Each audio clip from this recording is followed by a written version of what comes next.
ناظرین، ایک ایسے بہادر کمانڈر جس نے اپنی زندگی میں 100 سے بھی زیادہ جنگیں لڑی مگر ایک بھی جنگ میں اس نے نہیں ہارا۔ آج تک کوئی ایسا بہادر کمانڈر نہیں گزرا جس نے اپنی زندگی میں ایک بھی جنگ نہ ہاری ہو۔ انہیں رسول اللہ نے سیف اللہ یعنی اللہ کی تلوار کا لقب دیا۔ وہ اللہ کی تلواروں میں سے ایک تلوار تھے۔ انہوں نے اپنے وقت کے سپر پاور کو کچل کر رکھ دیا۔ ناظرین، اس بہادر کمانڈر کا نام حضرت خالد بن ولید تھا۔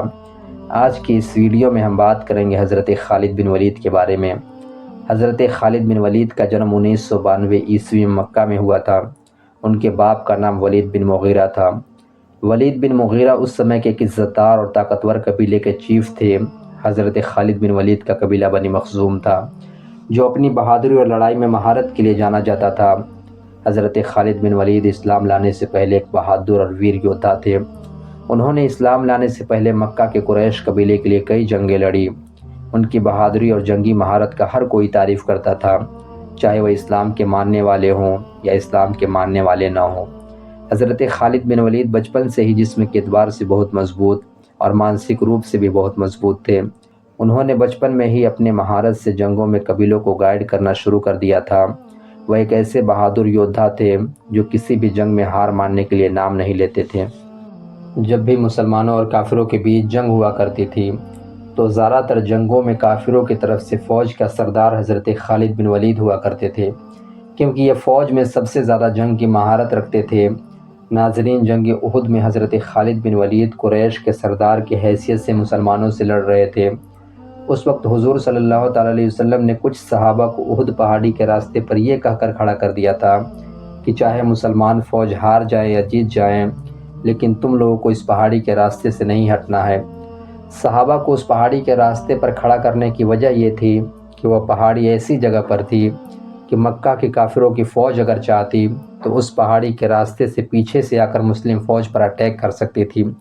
اس لیے حضور صلی اللہ علیہ وسلم نے کچھ صحابہ کو اس پہاڑی کے راستے پر کھڑا کر دیا تھا تاکہ کافر کسی بھی صورت میں اس طرف سے اٹیک نہ کر سکے۔ ناظرین، بہت خطرناک جنگ ہوئی۔ مسلمان کم ہونے کے باوجود بھی مکہ کے کافروں کو دھول چٹا دیے، لیکن اللہ کو کچھ اور ہی منظور تھا۔ جن لوگوں کو حضور صلی اللہ علیہ وسلم نے پہاڑی کے راستے پر کھڑا کیا تھا، جب انہوں نے دیکھا کہ مسلمان فوج جیت گئے ہیں اور کافروں کے مال کو لوٹنے لگے ہیں، تو ان میں سے کچھ لوگوں نے اپنی جگہ چھوڑ کر میدان میں آ گئے اور خوشیاں منانے لگے۔ اس کا نتیجہ یہ ہوا کہ حضرت خالد بن ولید، جو اس وقت کافروں کی فوج میں شامل تھے اور اس وقت کافر ہوا کرتے تھے اور جنگ میں بہت زیادہ مہارت رکھتے تھے، انہوں نے کچھ لوگوں کے ساتھ میں پیچھے سے مڑ کر اس پہاڑی والے راستے سے مسلمانوں پر دوبارہ اٹیک کیا۔ یہ اٹیک اتنا خطرناک تھا کہ مسلمانوں کو کچھ سمجھ ہی میں نہیں آیا کہ آخر یہ کیسے ممکن ہو گیا۔ حضرت خالد بن ولید اپنی تلوار سے لگاتار کئی صحابہ کو شہید کر دیے اور دیکھتے ہی دیکھتے جنگ کا پورا نقشہ بدل گیا۔ ناظرین، وہ جنگ جو مسلمان جیت چکے تھے اب ان کی ہار میں بدل گئی۔ یہ سب کچھ ہوا تھا حضرت خالد بن ولید کی مہارت کی وجہ سے۔ اسی جنگ میں حضور صلی اللہ علیہ وسلم کا مبارک دانت شہید ہو گیا تھا۔ اسی جنگ میں حضرت حمزہ، حضرت مصعب بن عمیر اور کئی بڑے بڑے صحابہ شہید ہوئے تھے۔ ناظرین، اس جنگ سے ہمیں پتہ چلتا ہے کہ ہمیں اپنے لیڈر کی بات کو ہمیشہ ماننا چاہیے۔ اگر ہم اپنے لیڈر کے مشورے کو نہیں مانیں گے تو ہمیں نقصان اٹھانا پڑے گا۔ ناظرین، جنگ احد میں کچھ مشکلات اور نقصان اٹھانے کے باوجود بھی مسلمانوں کی حوصلوں میں کمی نہیں آئی، بلکہ اس کے بعد حضور صلی اللہ علیہ وسلم نے اور زیادہ حکمت علمی سے اسلام کو پھیلانا شروع کر دیا اور صحابہ کرام الگ الگ علاقے میں جا کر اپنے بہترین کردار کے ساتھ اسلام کی دعوت دینے لگے۔ لوگ ان کے اچھے اخلاق اور اچھے کردار کی وجہ سے اسلام قبول کرنے لگے اور اسلام تیزی سے پھیلنے لگا۔ حضرت خالد بن ولید پریشان رہنے لگے۔ ان کی پریشانی کی ایک ہی وجہ تھی اور وہ وجہ تھی دن بدن مسلمانوں کی سنکھیا کا بڑھنا۔ حضرت خالد بن ولید سوچتے رہتے تھے کہ آخر کیا وجہ ہے کہ کافروں نے کئی بار مسلمانوں کو جنگ کے میدان میں چیلنج کیا ہے، لیکن کافر ہمیشہ اچھے ہتھیار اور اچھے یودھا اپنے پاس ہونے کے باوجود بھی مسلمانوں سے جنگ ہار جاتے ہیں۔ ان کے دماغ میں عجیب عجیب باتیں چلتی تھی۔ وہ سوچتے تھے کہ آخر کیا وجہ ہے کہ مسلمان ہمیشہ ہم سے جیت جاتے ہیں۔ کہیں ایسا تو نہیں کہ مسلمانوں کے ساتھ کوئی غیبی طاقت ہے؟ کہیں ایسا تو نہیں کہ محمد سچ میں اللہ کے رسول ہیں؟ حضرت خالد بن ولید ان باتوں سے پریشان ہی رہتے تھے کہ ایک دن ان کے پاس ان کے بھائی کا خط آیا۔ اس خط میں لکھا ہوا تھا کہ اے خالد، تم کہاں ہو؟ محمد صلی اللہ علیہ وسلم نے مجھ سے تمہارے بارے میں پوچھا ہے کہ خالد کہاں ہے۔ اس خط میں ان کے بھائی نے لکھا تھا کہ اے خالد، میں چاہتا ہوں کہ تم اس اندھیری دنیا سے نکل کر اسلام کی روشنی میں آ جاؤ۔ یہ خط پڑھتے ہی حضرت خالد بن ولید پر ایسا خطرناک اثر ہوا کہ وہ فوراً حضور صلی اللہ علیہ وسلم کے پاس گئے اور اسلام قبول کر لیے۔ حضرت خالد بن ولید کے اسلام لانے سے حضور صلی اللہ علیہ وسلم کو بہت زیادہ خوشی ہوئی۔ ناظرین، اسلام لانے کے بعد حضرت خالد بن ولید کی زندگی بالکل بدل گئی۔ اب ان کی زندگی کا مقصد صرف اللہ کے دین کی خدمت اور اس کے راستے میں جہاد کرنا ہو گیا۔ اب ان کے دل میں اللہ اور رسول کی بہت زیادہ محبت پیدا ہو گئی۔ انہوں نے اپنی زندگی کو اسلام کی خدمت کے لیے وقف کر دیا اور انہوں نے مسلمانوں کے لیے کئی جنگوں میں حصہ لیا اور اپنی بہادری سے اسلامی فوج کو بڑی کامیابی دلائی۔ ناظرین، اسلام لانے کے بعد مسلمانوں کے لیے سب سے پہلے خالد بن ولید نے جو جنگ لڑی وہ جنگ موتا تھی۔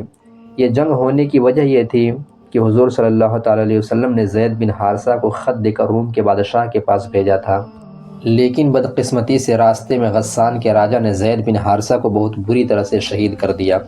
غسان کے راجہ کو اس قاصد کو شہید کرنا جنگ کے اعلان کی طرح تھا، اور صرف اس زمانے میں نہیں بلکہ آج بھی UN چارٹر میں قاصد کو مارنا سب سے بڑے کرائم میں سے ایک ہے۔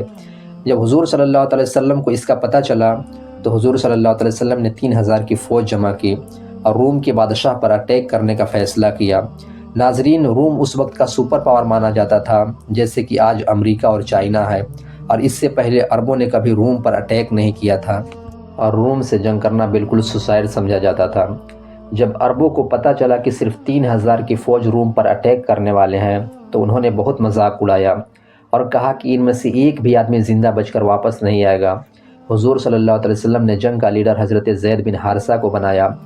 ان کو حضور صلی اللہ علیہ وسلم کا بیٹا مانا جاتا تھا اور باقی فوج کو بتایا کہ اگر زید بن حارثہ شہید ہو جائے تو تمہارا لیڈر جعفر بن ابی طالب ہوگا، اور اگر یہ بھی شہید ہو جائے تو تمہارا لیڈر عبداللہ بن رواحہ ہوگا، اور اگر یہ بھی شہید ہو جائے تو تمام مسلمان مل کر جس کو لیڈر چن لینا وہی تمہارا لیڈر ہوگا، اور تم لوگ وہاں جاؤ جہاں پر انہوں نے ہمارے قاصد کو شہید کیا تھا، اور انہیں پہلے اسلام کی دعوت دینا۔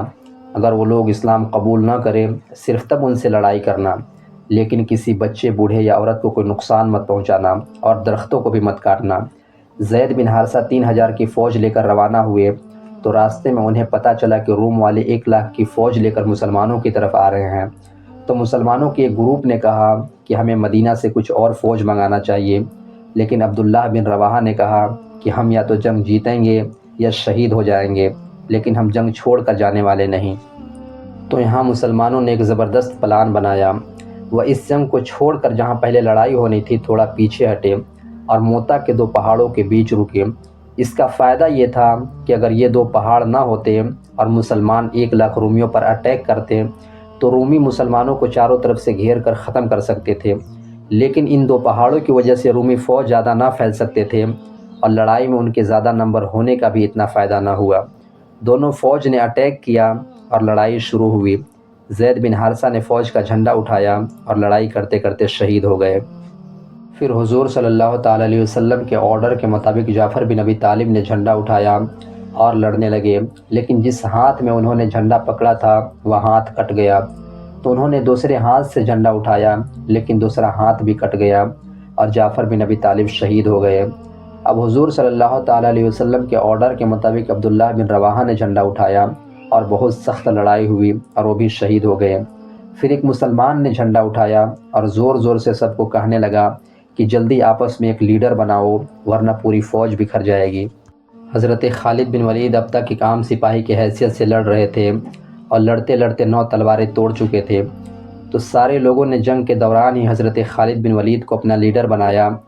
حضرت خالد بن ولید کو پتہ تھا کہ رومیوں کو اس جنگ میں ہرانا مشکل ہے، لیکن اگر وہ جنگ چھوڑ کر چلے گئے تو رومی مسلمانوں کو کمزور سمجھ کر مدینہ پر اٹیک کر سکتے ہیں، اور اب مسلمانوں کو ایک ایسی گیم کھیلنی تھی کہ مسلمان واپس بھی چلے جائیں اور رومی مسلمانوں کو کمزور سمجھ کر اٹیک بھی نہ کرے۔ تو حضرت خالد بن ولید نے صحابہ کو ایسے گروپ میں بکھیر دیا کہ 1 لاکھ فوجی ان صحابہ کرام کا مقابلہ نہ کر سکے اور وہ میدان سے پیچھے ہٹنے لگے، اور شام سے پہلے ہی رومی فوجیوں کے بادشاہ کی طرف سے یہ اعلان ہوا کہ میدان خالی کر دیا جائے کیونکہ قتل زیادہ ہو سکتا ہے، اور رومی میدان چھوڑ کر چلے گئے۔ اس کے بعد حضرت خالد بن ولید نے مسلمانوں کے لیے کئی جنگیں لڑی اور میدان جنگ میں ایسے ایسے کارنامے کر دکھائے جو تاریخ بن گئی۔ آج تک کوئی ایسا کمانڈر نہیں گزرا جس نے اپنی زندگی میں ایک بھی جنگ نہ ہاری ہو، لیکن حضرت خالد بن ولید اکلوتے ایسے انسان تھے جنہوں نے اپنی زندگی میں ایک بھی جنگیں نہیں ہاری۔ ناظرین، چھوٹی سی فوج ہونے کے باوجود بھی حضرت خالد بن ولید نے بڑی بڑی فوجوں کو دھول چٹا دیا۔ حضرت عمر نے ایک بار خالد بن ولید کو آرمی چیف کے عہدے سے ہٹا دیا، کیونکہ حضرت خالد بن ولید مسلمانوں کو ہر ایک جنگ میں فتح دلاتے آ رہے تھے، اور مسلمانوں کو یہ لگنے لگا تھا کہ خالد بن ولید کے بغیر ہم کوئی بھی جنگ جیت نہیں سکتے۔ حضرت عمر نے خالد بن ولید کی جگہ ابو عبیدہ ابن جراح کو آرمی چیف بنا دیا۔ مسلمانوں میں یہ باتیں شروع ہو گئی کہ یہ عمر نے کیا کیا، اب اتنی بڑی فوج سے مسلمان بنا خالد بن ولید کے کیسے جنگ جیتیں گے؟ لیکن اللہ کے کرم سے مسلمان جنگ یرموک جیت گئے۔ پھر حضرت عمر مسجد نبوی میں خطبہ دینے کے لیے آئے اور بولے کہ خدا کے لیے میں تمہیں سے یہی چیز تو ختم کرنا چاہتا تھا کہ مسلمانوں کو فتح خالد بن ولید کی وجہ سے نہیں ہوئی ہے، بلکہ خالد بن ولید کے رب کی وجہ سے ہوئی ہے۔ کیا کل خالد نہیں رہے گا تو تم کیا سمجھتے ہو اسلام ختم ہو جائے گا؟ نہیں، بلکہ اسلام کو تو ہمیشہ رہنا ہے۔ حضرت خالد بن ولید اپنی آخری وقت میں بیماری کی وجہ سے بستر پر چلے گئے تھے۔ حضرت خالد بن ولید چاہتے تھے کہ انہیں شہادت نصیب ہو۔ حضرت خالد بن ولید کے جسم پر کوئی ایسا حصہ موجود نہیں تھا جہاں پر تیروں اور تلواروں کا نشان موجود نہ ہو، لیکن انہیں شہادت نصیب نہیں ہوئی کیونکہ رسول اللہ نے انہیں سیف اللہ یعنی اللہ کی تلوار کا لقب دیا تھا۔ اگر خالد بن ولید جنگ میں شہید ہو جاتے تو کافر کہتے کہ دیکھو اللہ کی تلوار ٹوٹ گئی، تو کیا اللہ کی تلوار کو کوئی توڑ سکتا ہے؟ نہیں، ہرگز نہیں۔